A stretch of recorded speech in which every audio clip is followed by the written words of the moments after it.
Ал енді мен мектепке қазақша оқыдым осында. Мәскеуге бардық. Онда «Война и мир'дан шығарма жаздық. Бірақ мен қазақ мектебін бітіргесін, ұлттық мектеп бітіріп деп маған мазмұндама жазады. Бірақ мазмұндаманың өзінде мен құлатып алдым. Өйткені «Война и мир'дің ішінде 3 парақ бөлім бар. Князь Болконский келе жатқандағы әскермен құлап, аспан қарап жатады ғой. Өмірдің мағынасы деп. Çünkü Napolyon gelip қайдай, мұна қандай батыр бар, неғып жатыр деп. 3 парақ. Соны жаздым ғой. Соны жазғанда Толстой еліктеп күнделік сөйлеммен жазамыз ғой жаңағы. Создан сочиненное предложение. Сөйтсем, бәрі қайда болып шықты ғой.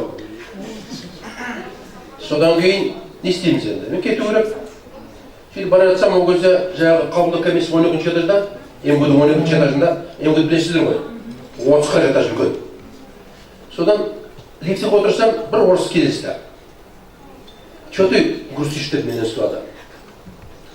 Осындай құлап қалды, не істеймін, үйге қайтам дедім. Жер бірге барып көрейік. Сіз танып тұр ғой? Танып тұр. Сөйтсем, мен 6-ші класстан бастап олимпиадаға қатысқам математикадан. Талай жеңімпаз болдым, анда болдым, мында болдым енді.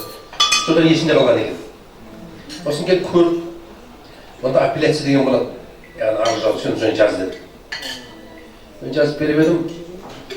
Ол айтты, жоқ, бұл болмайды. Оны алса сен бір алып қалу мүмкін. Болмайды деп өзі қайтып көшір жазып берсем, бүйтіп жазды. Біз жазып, қолын қойып бердім. Содан менің бағым жанында. Мен 3 алып түсіп кетті. Алған бағаларым бәрі дұрыс, математика, физиканың бәрі дұрыс. Сөйтіп түсіп кетті. Содан кейін мен мында 2 қорытындыға келдім. Бірінші қорытынды. Егер Лев Николаевич Толстой болмасаң, еш уақытта күдім сөйлемен сөйлеме. Қарапайым сөйлеме. Екінші, Әл-Хорезмидің ақылын ұмытпа.